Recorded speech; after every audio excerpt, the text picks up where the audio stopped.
안녕하십니까 여러분, 토마토 인사를 전해드리고 있습니다. 어제 방송을 올린 이후로 몇 가지 큰 변화가 있었는데 바로 비트코인이 13,500불 이상을 뻥 하고 뚫었죠. 거의 이제 14,000불대를 위협하고 있을 때 갑자기 떡락빔이 나오면서 비트코인이 하락을 하게 됩니다. 자, 그런데 이 하락을 했음에도 불구하고 이 떨어지는 거를 죄다 누가 막 주워 먹고 있죠. 냠냠냠냠냠 먹으면서 지금 여기까지 거의 굉장히 높은 수치까지 올려놓은 그런 상황입니다. 자, 그렇지만 이 눈앞에 놓여있는 저항선이 굉장히 강하기 때문에 이 피보나치 비율로 전고점 대비 0.618짜리죠. 이 14,200불대를 뚫기가 쉽지만은 않아 보입니다. 자, 그런데 비트코인은 최근에 엄청나게 무서운 기세를 보여주었기 때문에 혹시 모르죠. 남들이 또 못 뚫는다 하는데 잠깐 이제 밥 먹는 사이, 혹시 화장실 갔다 온 사이에 뚫어버릴 수도 있습니다. 그만큼 엄청난 힘이 지금 보여지고 있다는 것인데, 이렇게 떡락빔이 나오기 전에 이 똥선생님은 이런 트윗을 공유를 했었습니다. 지금 비트코인 매수자들의 심리 상태를 봤을 때, 비트코인 시장의 심리 상태를 봤을 때 이 엄청난 탐욕에 물들어 있다. 그리고 지금 비트코인이 위치하고 있는 자리 13,800불대가 굉장히 위험한 자리이다. 또 이런 식으로 이야기를 해주고 있습니다. 자, 그리고 조시 레이저 역시 이제 어제 같은 경우에 13,500불대를 치고 난 후에 크게 조정받을 수 있는 가능성이 있다라고 이야기를 했는데, 그것보다 좀 더 올라갔었죠. 13,900불대까지 올라갔다가 이제 순식간에 엄청난 조정이 나왔는데 불과 몇 분 만에 2,000불이 그냥 훅 떨어졌었습니다.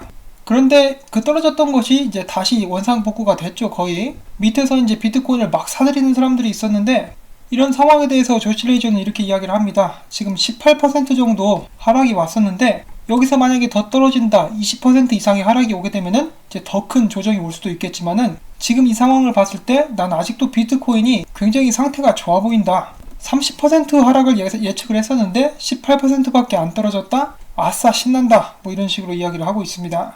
자, 그런데 비트코인이 한창 2,000불 정도 떨어지고 있을 때 이제 신기한 현상이 일어났었는데, 이 거래소들 몇 군데가 갑자기 거래가 중단된 것이었습니다. 로빈후드도 그렇고요. 다음에 코인베이스, 그리고 비트피닉스 같이 어느 정도 이름 있는 거래소들이 갑자기 이렇게 거래가 안 되는 그런 상황이 발생을 했었습니다. 코인베이스 프로는 이제 거래가 진행이 되었던 것으로 제가 알고 있고요. 자, 그리고 그 후 몇 시간 만에 지금 엄청난 상승률을 다시 보여주면서 지금 현재 가격은 13,379불 정도대에서 이렇게 거래가 진행 중에 있습니다. 자, 그 다음에는 구글 검색 지수로 보는 비트코인의 열풍에 대해서 잠깐 보도록 하겠는데요. 이제 재작년 불장 같은 경우는 이 정도였습니다. 많은 사람들이 미친듯이 이제 비트코인에 대한 정보를 찾았는데, 지금 같은 경우는 이제 불장 초반이라고 하지만은 이 정도밖에 되고 있지 않습니다. 지금 뉴스에서 이렇게 나오고 있긴 하나 아직까지는 이 포모가 제대로 일어나지 않았다라고도 볼 수가 있는 그런 부분이겠죠. 그럼에도 불구하고 이제 거래하는 사람들 사이에서는 비트코인의 열풍이 대단합니다. 글로벌 암호화폐 마진 거래소 비트맥스의 최근 24시간 거래량이 111억 달러를 이제 상회하면서 역대 최고치를 갱신을 했고요. 그 반면에 또 한편에서는 비트코인이 메이어 멀티플을 시험 중이다. 투기 거품 시작 신호인가라는 기사가 나왔는데, 먼저 이 메이어 멀티플이 뭐냐? 200일 이동 평균 대비 가격 비율을 나타내는 것입니다. 보통 이 수치가 2.4가 되면은 비트코인의 단기 투기적 거품이 시작된 레벨로 지목을 하고 있고요. 최근에 비트코인은 2.42를 찍었습니다. 한마디로 이 수치상 단기적 투기가 시작됐다라고 보고 있는 것이죠. 자, 과거에는 이런 일들이 있었습니다. 2013년 3월 4일 2.4를 일단 한번 넘었었고요. 그 후로 4주 동안 엄청나게 급등을 했다가 다시 급락하게 됩니다. 2018년 12월 1일 같은 경우는 다시 2.4를 돌파를 했고, 향후 16일간 11,000달러에서 20,000달러까지 상승한 후에 엄청난 급락을 맞이하게 되었었습니다. 자, 코인데스크에서는 이렇게 이야기를 하고 있는데, 메이어 멀티플 수치가 2.4 위에 안착하는 경우 좋은 기회에 상실을 두려워하는 포모 심리가 발동해서 비트코인이 사상 최고치 20,000달러를 향해 추가 상승할 가능성이 있다라고 내다본 것이죠. 지금 보시면은 바로 빠르게 떨어진 것만큼 비트코인을 사들이는 사람들이 있는데, 이런 추세가 계속되면은 당분간 비트코인은 상승하게 되고 전고점도 역시 쉽게 뚫을 수도 있다는 것이죠. 자, 계속해서 기사를 보면은, 자, 그러나 한편에서는 바이어 피로 신호가 나타나고 있기 때문에 비트코인의 하락 조정 가능성도 배제할 수는 없다라고 이렇게 지적을 하고 있고요. 이제 강세론자들의 망설임 또는 피로감을 보여주는 도지 캔들이 형성이 됐고, 매도 물량은 6월 6일 이후 최고를 기록을 했습니다. 분석가 알렉스 크루거 같은 경우는 이런 패턴은 지역 고점을 가리키는 경우가 많다라고 이야기를 했고, 코인데스크에서는 비트코인이 극도의 과매수 상태를 나타나고 있기 때문에 심리적 지지선인 11,000달러 선으로 후퇴할 가능성도 있다라고 밝혔습니다. 지금까지는 비트코인 기세가 어마어마합니다. 이 마치 지금 영상에 보이시는 황소처럼 굉장히 강한 힘을 보여주고 있는데, 이 황소는 보통 상승을 뜻하기도 하죠. 이 보십시오. 힘이 얼마나 셉니까? 이 비트코인을 막 끌어올리고 있습니다. 차를 그냥 들어버릴 정도의 힘, 대단하죠. 자, 과연 이 비트코인의 상승은 어디까지 지속이 되게 될 것인가? 그리고 또한 사람들은 아직까지 무엇이 비트코인의 상승 원인이냐에 대해서도 이야기를 하고 있는데, 코인쉐어스의 CEO는 첫 번째로 이렇게 이야기를 합니다. 현재 비트코인의 상승은 리브라와는 무관하며 달러 약세 요인이 크다. 다만 리브라가 출시가 된다면 29억 명의 유저들이 디지털 월렛과 퍼블릭키에 쉽게 다가갈 수 있다는 점에서 비트코인 시장에 긍정적인 영향을 끼칠 것이다 라고 이야기를 했습니다. 자, 그 다음에는 독일계 투자은행인 도이치방크의 글로벌 펀더멘탈 신용전략부서 총괄이 이렇게 이야기를 했는데, 비트코인이 최근 가파른 상승세를 나타내고 있다. 이는 미국의 중앙은행인 연방준비제도의 금리 인하 가능성이 제기됐기 때문이다 라고 진단을 했습니다. 그리고 이 사람 같은 경우는 리브라 출시 발표가 비트코인 가격 상승에 어느 정도 역할을 했다라고 또 이야기를 했고요. 자, 그 다음엔 많은 사람들이 헷갈리게 할 수 있는 그런 의견들도 있습니다. 지금 암호화폐 비트코인의 상승은 기관 투자와는 큰 연관이 없다. 전체 암호화폐 시장의 성숙이 큰 요인이다 라고 밝혔고요. 마찬가지로 똑같은 의견을 보여주는 사람이 있는데, OTC 트레이더 잉펑샤오가 이렇게 이야기를 합니다. 새로운 소매 자금이나 새로운 기관 자금, 이런 종류의 대규모 자금이 시장 내에서 돌고 있다는 것을 증명할 수 있을 때까지 문제는 돈이 어디서 나오는가 하는 것이다 라고 이야기를 한 것인데, 이 투자금이 기존 트레이더 자금이다, 신규 유입 자금은 없다 라면서 이렇게 이야기를 해주고 있습니다. 그동안은 저희가 이거 기관 투자자들이 올리는 것이다 라고 이야기를 하고 있는데, 이 몇몇 전문가들은 기관 투자자들의 자금 유입은 없었다 라고 또 이야기를 하고 있습니다. 도대체 누구 말이 맞는 것인지 좀 헷갈리긴 하는데, 자, 그 다음에 미국 소식 잠깐 보도록 하겠습니다. 토큰 분류법을 제정 및 소개하고 암호화폐를 열렬히 지지하고 있는 미국의 하원 의원이죠. 워렌 데이비슨이 새로 구성된 핀테크 태스크포스 발대식에서 규제 도입의 지연은 암호화폐 산업에서의 미국 국가 경쟁력을 약화시킬 뿐이다. SEC가 빨리 깨어나지 않으면 미국은 뒤처지게 될 것이다.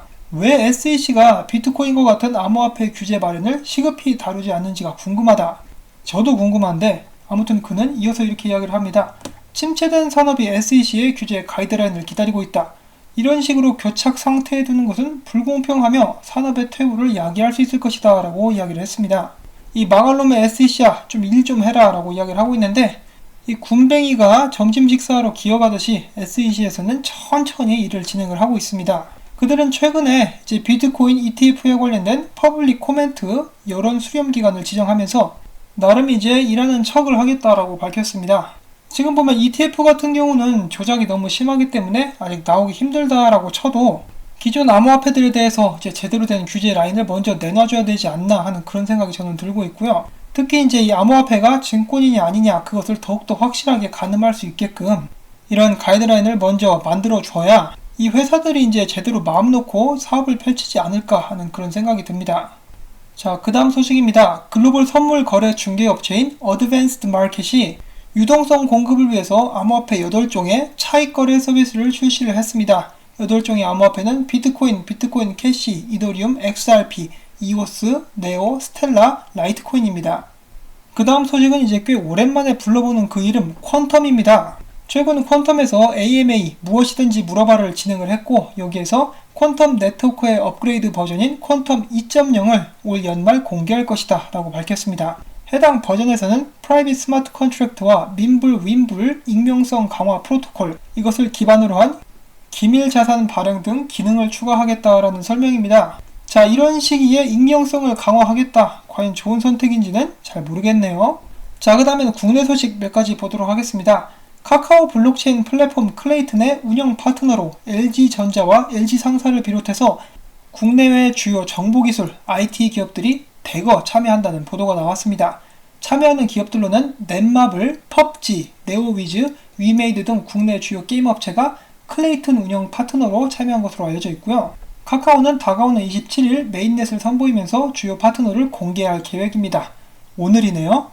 자, 과연 어떤 어마어마한 파트너들이 면상을 들이밀 것인지 기대가 많이 됩니다.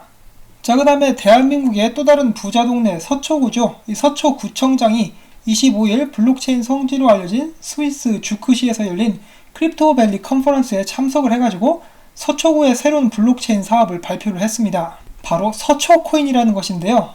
이 이름 짓는 센스가 진짜 좀 그렇죠. 서초코인이 뭡니까? 서초코인이 무슨 초콜릿 과자 이름도 아니고 말이죠. 자, 아무튼 그래도 의도는 좋습니다. 이 서초코인 프로젝트는 어르신들을 대상으로 자원봉사나 치매 예방 교육 수료 시 블록체인 기반의 디지털 코인을 지급해서 복지관 등에서 활용할 수 있도록 하는 것입니다. 근데 왜 이런 것을 국내에서 발표를 안 하고 굳이 스위스까지 가가지고. 자, 아무튼 이해는 잘 못하겠지만은 잘 될 수 있으면 좋겠습니다. 서초코인 화이팅! 자, 그 다음에 마찬가지로 국내 뉴스에는 이제 나오지 않았던 그런 기사가 외국 기사에 소개된 그런 예인데요. 물론 이제 제가 못 찾았을 수도 있는데 어제 오늘 뒤져봤을 때는 없었습니다. 바로 한국의 아이콘이 금융감독위원회에서 블록체인 기반의 아이덴티티 신원 증명을 인증할 수 있는 마이 아이디 프로그램의 핀테크 샌드박스 실행을 이제 허가받았다라는 그런 소식이죠. 자, 이 금융감독원에서 허가를 해줬다. 나름 좀 의미가 있지 않나 싶은데 이거 덕분에 아이콘 가격이 좀 많이 뛰었었다라고 합니다. 이 개인적으로 블록체인 기반의 아이디 신원 증명 방법은 굉장히 기발하고 좋은 생각이라고 이렇게 볼 수가 있겠고요. 특히 이런 부분들을 통해 가지고 선거라든지 그런 쪽에도 응용을 할 수 있기 때문에 굉장히 좋은 방법이라고 생각이 됩니다. 대한민국도 좀 앞서가는 그런 부분이 있어야 되지 않겠습니까? 부디 샌드박스가 잘 돼가지고 정식으로 출시하는 그런 날도 기대를 해봅니다. 자, 스위스의 유명한 증권 거래소죠. 식스 거래소가 스위스 중앙은행에 스테이블 코인을 발행해달라라는 요청을 했습니다. 자, 일단 스위스이기 때문에 내일 당장 발표가 나와도 이상하지 않겠죠. 곧 있으면 이런 식으로 중앙은행들에서 디지털 화폐를 계속해서 발행하는 모습들을 자주 접하게 될 수 있을 것 같습니다. 자, 다음은 안타깝게도 해킹 관련된 소식들이 몇 가지가 있습니다. 유럽 형사 경찰 기구 유로폴이라고 하죠. 이 사람들이 2,700만 달러 규모의 비트코인을 해킹한 혐의를 받고 있는 6명의 용의자를 체포하는 데 성공을 했습니다. 자, 이것이 혐의가 사실로 드러난다. 그러면은 평생 바깥으로 못 나오게 감옥에서 썩게 만들었으면 좋겠습니다. 이 전 세계는 범죄에 대한 형벌을 좀 강화시킬 필요가 있습니다. 특히 대한민국. 자, 그 다음에는 여러분들도 지금 시청을 하고 계시는 유튜브 플랫폼 내에 크립토 재킹 피싱 사이트로 유도되는 피싱 동영상이 발견이 되었습니다. 이러한 유튜브 동영상들은 비트코인 등 암호화폐를 무료로 획득할 수 있는 해킹 스크립트, 게임, 이벤트 등을 가장하면서 이를 본 시청자가 피싱 사이트에 접속하도록 유도하고 있는 것으로 나타났습니다. 여러분들도 이제 각별히 주의하시기를 바라고요.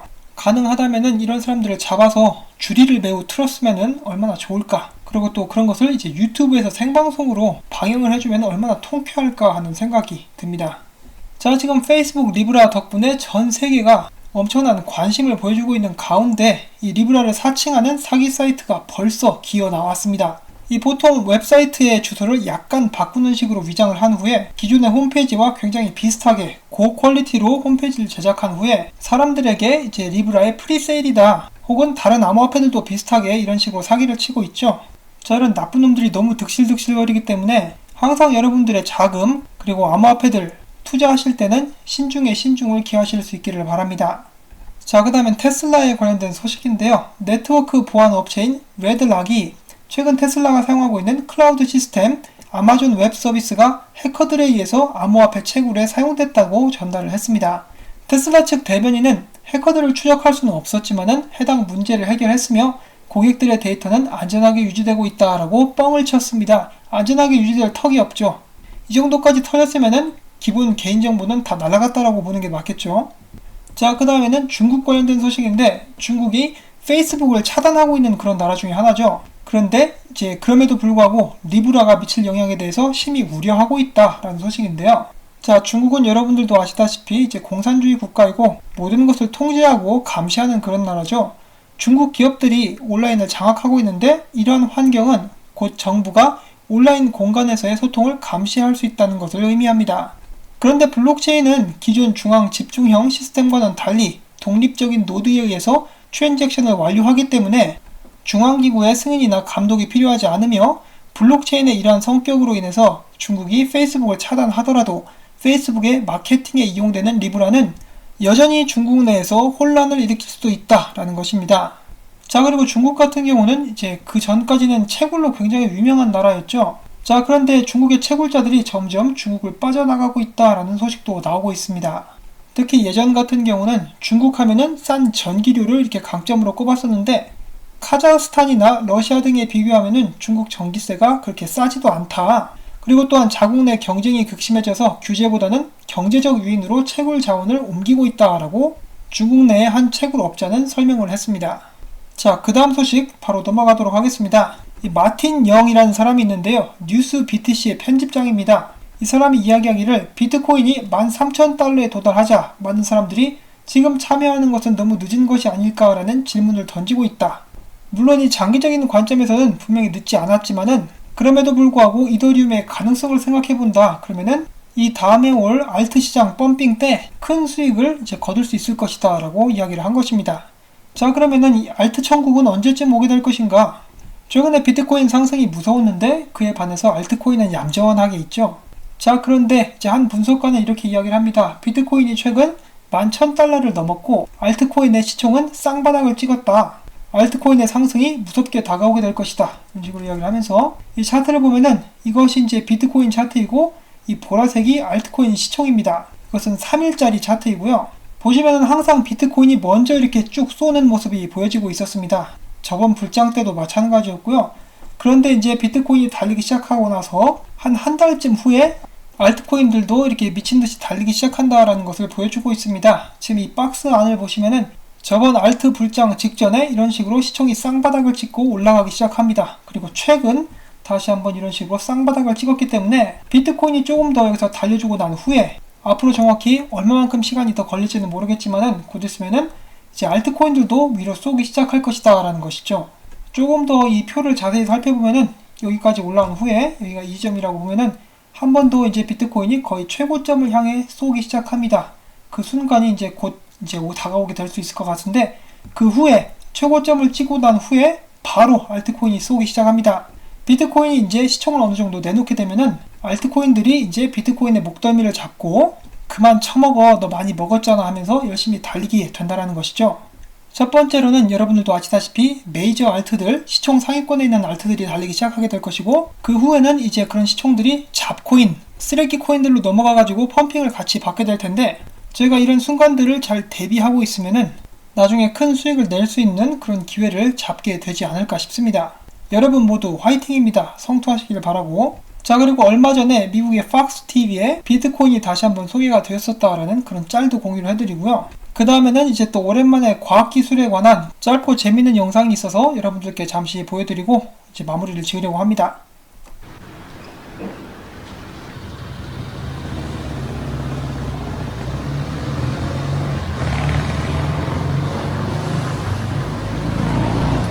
자, 굉장히 멋지죠? 자, 이것을 보고 혹자는 이거 그냥 위에다 CG 입힌 게 아니냐라고 이렇게 이야기를 할 수도 있는데 뭐 그런 거는 아닌 것 같습니다. 아니길 바라고요.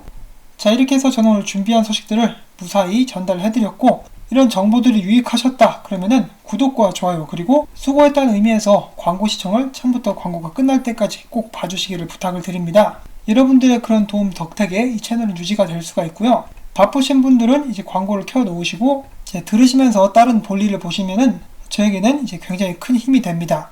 다시 한번 여러분들께 감사의 말씀을 전해드리면서 여러분들 모두 부자 되실 수 있기를 바랍니다. 안녕히 계십시오.